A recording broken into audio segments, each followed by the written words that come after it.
Today, real estate is less about brick and mortar and more about asset-backed securities and gigantic mortgages. Economies that become heavily weighted on real estate tend to do very well in a boom, and when the market slides down, the city becomes a ghost town, with people quickly jumping ship.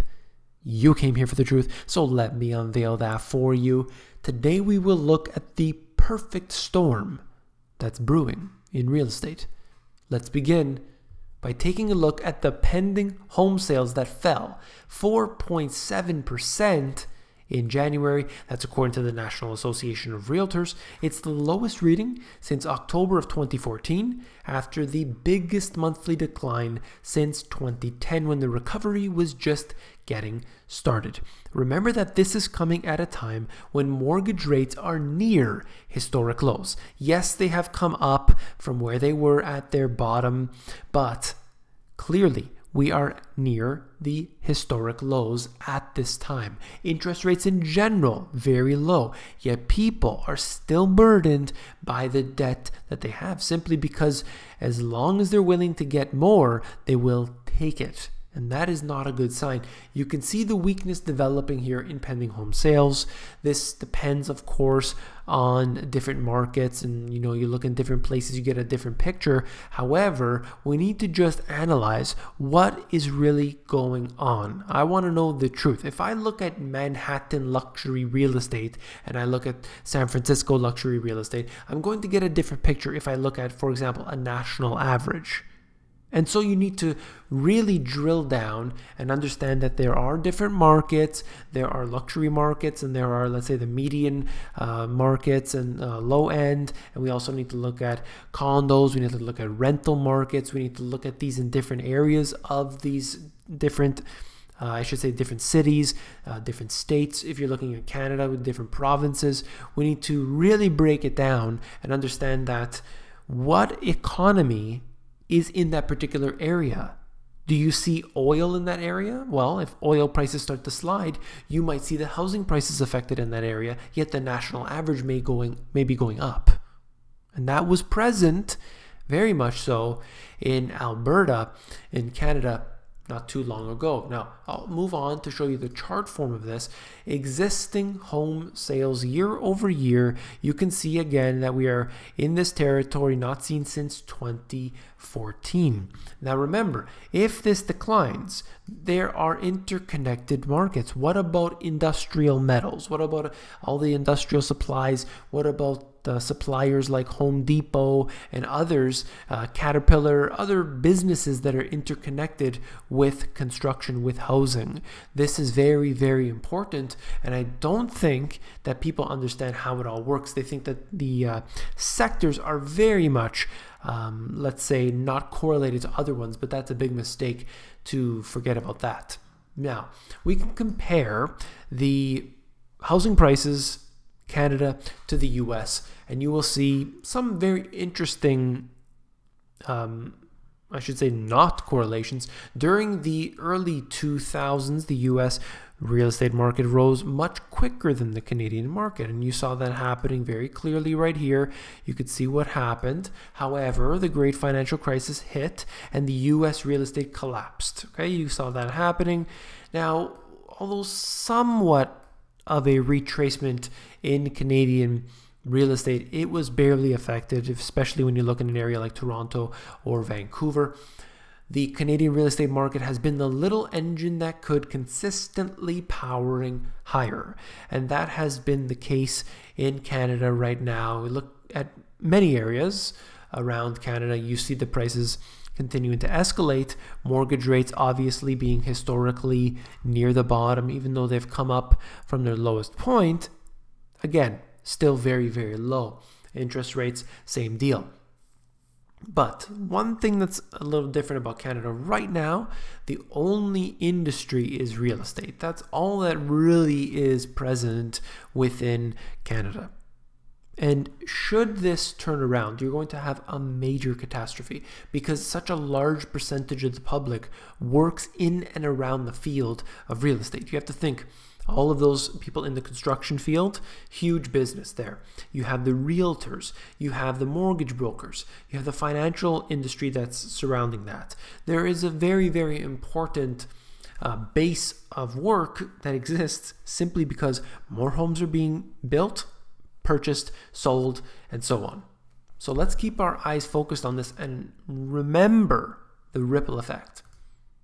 How not to build an economy.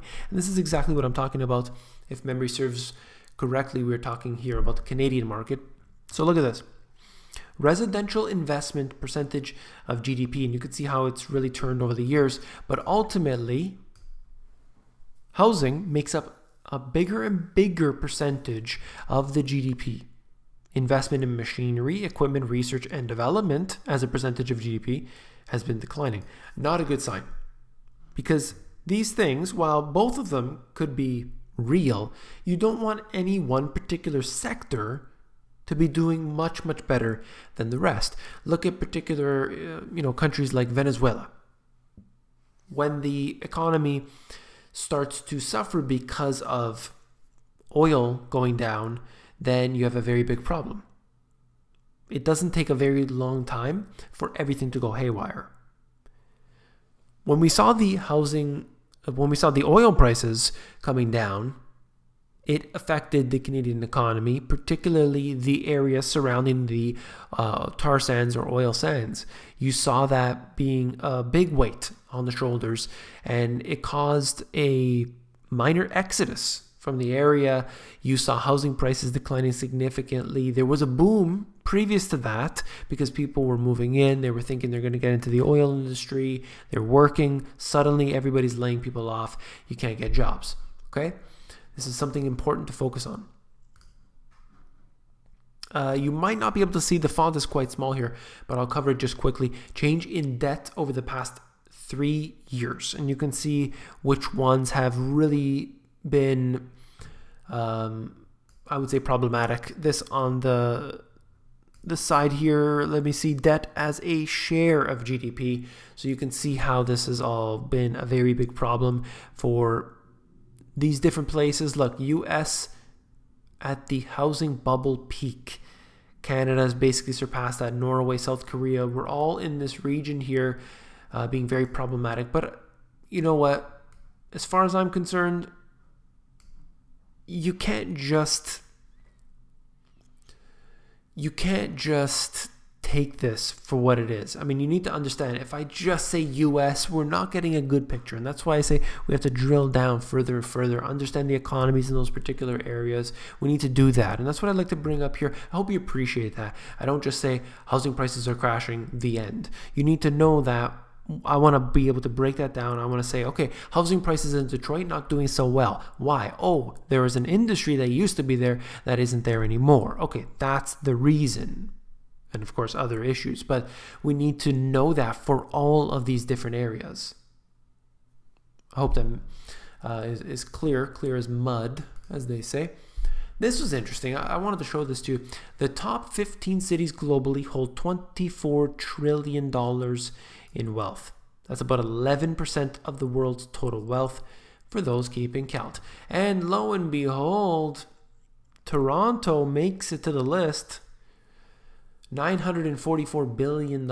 Canada's wealth continues to grow. Toronto at the forefront. The country's largest city to the 9th largest stock exchange in the world. It is holding most of Canada's financial sector. Now, compare that, however, to areas like Beijing, San Francisco Bay Area, Los Angeles, New York, Tokyo. I mean, we're looking at massive cities. You can read the stats if you're interested. But essentially what we're looking at is a concentration of wealth in particular cities. Certain cities have a large amount of the money. They have most of the infrastructure. They have everything. And, I talk to people all the time and they say, I can't afford a home. I can't afford a home. And then you look at the city they live in and it makes sense. Makes a lot of sense. If you live in an area like Toronto, most people are living in places that are shoe boxes stacked on top of each other. They call them condominiums, but essentially that's the life. I mean, look at New York City, same issue, and many of the other cities out there. And of course, you can't afford a home because the wage that you get doesn't compare at all. But you look at some people who live in smaller cities, and you get a much, much different picture. Yes, their wages are less, but the homes that they're purchasing are significantly less. So in the end, they're winning. Okay, quickly here, I want to move through these. The world's wealthiest cities. You can see this here, whether you're looking at New York on the top spot, London, Tokyo, San Fran, Beijing, and so on. Toronto, number 13, not too bad. A little bit of wealth there, nearing that $1 trillion mark. Of course, that will all be squandered away by corrupt politicians. Anyway, banking stress. I wanted to quickly mention this before we go. Italy and India have the worst bad loan ratios among the top 10 economies. I was very surprised to see that Canada and the US, 1% or less. Very surprised about that. I don't know how they came up with these calculations, but then you compare that to an area like Italy or India, and you see the absolute danger that is present. This is very, very thin ice that they're sitting on top of. There's no way that either of these countries will be able to withstand the next global financial crisis. It is absolutely impossible. And then to leave it off with this, the only difference between these two notes is your belief that the one has more value than the other. And to me, it's so telling. I just stopped and stared at it for a moment. And, I've heard this before, but to see them side by side like this, and I thought, it's totally right.